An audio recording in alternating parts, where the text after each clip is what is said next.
A veces, los monstruos no se esconden en las sombras de un callejón ni en las leyendas urbanas, sino en la mente de un hombre real, capaz de destruir familias enteras. Joseph Edward Duncan III nació en 1963 en Tacoma, Washington. Detrás de una vida marcada por abusos y obsesiones oscuras, se ocultaba un depredador que más tarde sembraría el terror en Idaho. En 2005, su nombre quedaría grabado para siempre en la memoria de los estadounidenses, tras cometer uno de los crímenes más estremecedores, el brutal ataque a la familia Groene, donde el secuestro y la violencia dejaron cicatrices imposibles de borrar. Este no sería su único crimen, pues el pasado de Duncan estaba teñido de sangre desde mucho antes.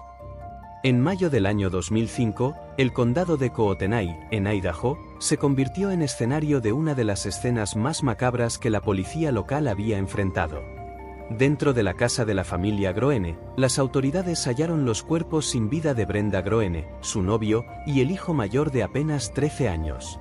Pero lo más aterrador aún estaba por descubrirse: dos de los hijos menores de Brenda, Shasta, de 8 años, y Dylan, de 9, habían desaparecido sin dejar rastro. Durante casi 7 semanas, la incertidumbre y el miedo envolvieron a toda la comunidad, hasta que un giro inesperado sacudió el caso. En un restaurante de Coeur d'Alene, una camarera fue la pieza clave que cambió el rumbo de la investigación. Aquella mañana, en un local ubicado a escasos kilómetros de la casa donde habían sido asesinados Brenda Groene, su hijo mayor y el novio de la mujer el pasado 16 de mayo, reconoció entre los clientes a una niña cuyo rostro ya era conocido por todo el país, Shasta Groene. La fotografía de la pequeña había circulado durante semanas en medios de comunicación y estaba pegada en paredes, postes y escaparates de su localidad natal.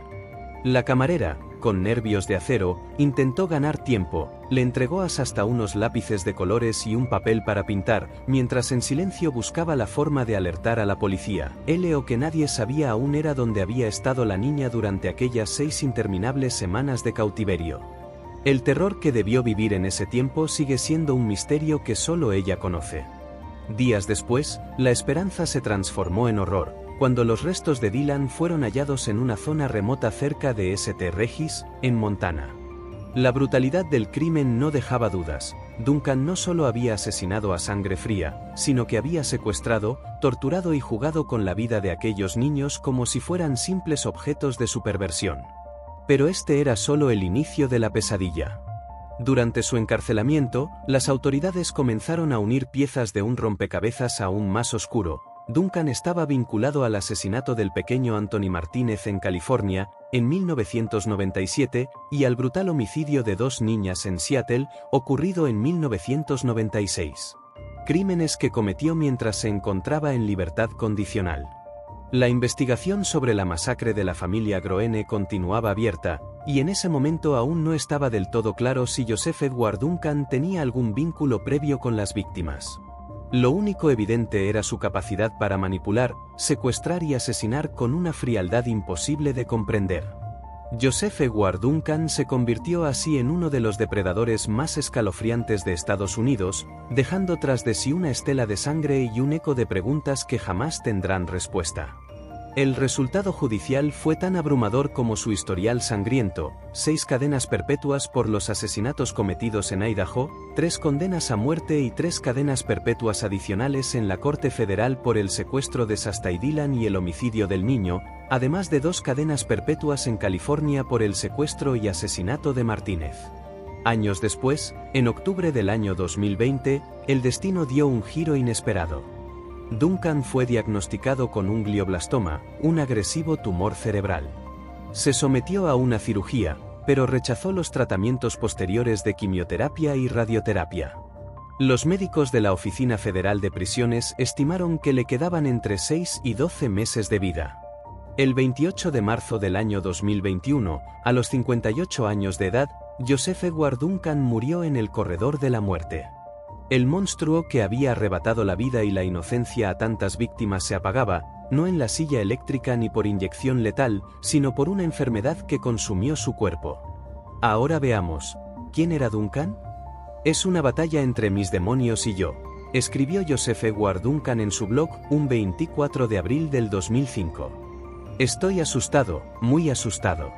Si ellos ganan, mucha gente saldrá gravemente herida.